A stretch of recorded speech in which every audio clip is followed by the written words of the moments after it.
Hello दोस्तों, स्वागत है आपका हमारे YouTube channel knowledge something different पर। आज हम आपको भारत के लद्दाख के बारे में बताने जा रहे हैं। लद्दाख यानी कि ऊंचे दर्रों की भूमि भारत का एक केंद्र शासित प्रदेश है जो उत्तर में काराकोरम पर्वत और दक्षिण से हिमालय पर्वत के बीच में है। यह भारत के कम जनसंख्या वाले भागों में से एक है। भारत अक्साई चीन को भी इसका भाग मानता है। यह भाग वर्तमान में चीन के अवैध कब्जे में है। इसे केंद्र शासित 31 अक्टूबर 2019 को घोषित किया गया है। इसकी राजधानी लेह है। इसका कुल क्षेत्रफल 97,776 वर्ग किलोमीटर है। लद्दाख में कुल 2 जिले हैं। क्षेत्रफल के हिसाब से लेह भारत का सबसे बड़ा जिला है, जिसका क्षेत्रफल 45,210 वर्ग किलोमीटर है। यहाँ का तापमान 16 डिग्री सेंटीग्रेड रहता है। उत्तर पश्चिम में हिमालय, जहाँ का अधिकतम धरातल कृषि योग्य नहीं है। लद्दाख के बारे में यहाँ के लोग अपने कल्चर से बहुत ही प्यार करते हैं। ये लोग अपनी परंपरा को निभाने से पीछे नहीं हटते। यहाँ के अधिकतर लोग खेती करते हैं। इसके अलावा यहाँ भेड़ चरवाने का कार्य अधिकतम लोग करते हैं। यहाँ के लोग काफ़ी जुड़े हुए होते हैं। यहाँ के लोग आर्य सभ्यता से बहुत ही ताल्लुक़ रखते हैं। यहाँ का अधिकतर आबादी क्षेत्र बौद्ध धर्म को मानता है और कुछ लोग तिब्बतियन शैली से भी प्रभावित हैं। लद्दाखी लोग अपने परिवार का सबसे बड़े बेटे को लामा बनाने के लिए दे देते हैं। इससे पता चलता है कि लोग कितने धार्मिक होते हैं। अब हम आपको बताने जा रहे हैं लद्दाख में होने वाले त्यौहार के बारे में। लद्दाख का सबसे प्रसिद्ध त्यौहार है हैम्स तसेचू और दूसरा त्यौहार है दोस्मोचू। इसमें बौद्ध नृत्य करते हुए प्रार्थना करते हैं। यहाँ के लोग और भी त्यौहार मनाते हैं, जैसे कि सिंधु दर्शन त्यौहार।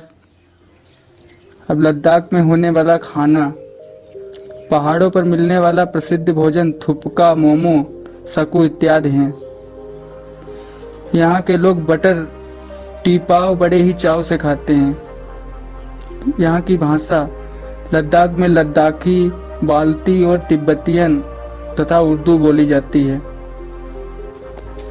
पहनावा, लद्दाख में पुरुष सामान्य तौर पर गौचा नाम की लंबी ऊनी पोशाक पहनते हैं।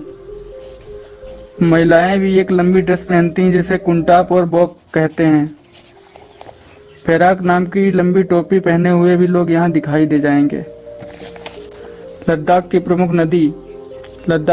नदी सिंधु नदी है। सिंधु नदी एशिया की सबसे लंबी नदियों में से एक है। यह पाकिस्तान, भारत और चीन के मध्य से बहती है। सिंधु नदी का उद्गम स्थल तिब्बत के मानसरोवर के निकट सिनकावाब नामक जलधारा को माना जाता है। इस नदी की लंबाई 3180 किलोमीटर है। यह पाकिस्तान की सबसे लंबी और राष्ट्रीय नदी है।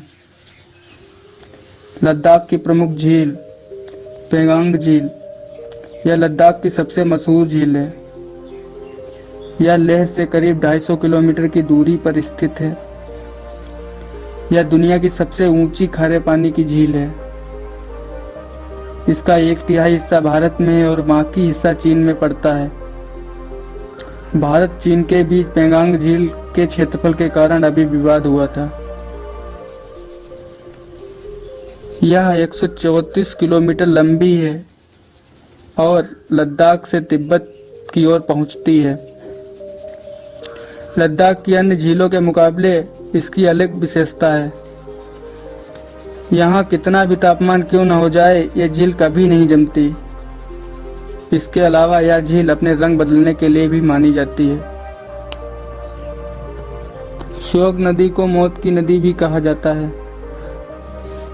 यहाँ से तो पूर्वी लद्दाख के दुर्गम हालात में सीमा संगठन ने रिकॉर्ड के तौर पर 15 महीने में बनाया। यारकंदी भाषा नदी के मायने मौत की नदी। भूतकाल में मध्य एशिया से इस रूट पर आने वाले काफ़ी व्यापारी दुर्गम हालात के कारण रास्ते में ही मर जाते थे। इसलिए सियाचिन ग्लेशियर के हिस्से से निकलने वाली नदी को मौत की नदी कहा जाता था। यहाँ सेतु बनने से सेना के साथ लोगों को भी काफी फायदा हुआ। यहाँ सेतु बनने से वास्तविक नियंत्रण रेखा LAC तक पहुँचने का सफर आधा घंटा कम हो गया। इस पर भारत और चीन दोनों ही अपना दावा करते हैं। यह घाटी चीन के दक्षिण सिनचियांग और भारत के लद्दाख तक फैली है। गलवान नदी के पास होने के कारण इस इलाके को गलवान घाटी भी कहा जाता है। इससे सेना की भारी भरकम तोपें, टैंक व अन्य साजो सामान को वास्तविक नियंत्रण रेखा तक पहुंचने में आसान हो जाएगा। लद्दाख की घाटी। लद्दाख के पास स्थित गलवान घाटी विवादित क्षेत्र अक्साई चीन में है। वास्तविक नियंत्रण रेखा यानी LAC अक्साई चीन को विवादित क्षेत्र इसलिए कहा जाता है क्योंकि इस पर भारत और चीन दोनों ही अपना दावा करते हैं। पहले भारत तथा चीन के बीच सीमा पर हथियार ले जाने की इजाज़त थी, लेकिन पिछले समझौते के कारण जो 1993 में हुआ। 1993 में भारत चीन के बीच समझौता हुआ था। उसके मुताबिक दोनों में किसी भी तरफ जो गतिविधि हो रही है वो LAC यानी वास्तविक नियंत्रण रेखा को पार नहीं कर सकता। यदि एक साइड के सैनिक LAC पार कर लेते हैं तो दूसरी साइड उन्हें सावधान करती है और उन्हें वापस अपने साइड में जाने को कहती है।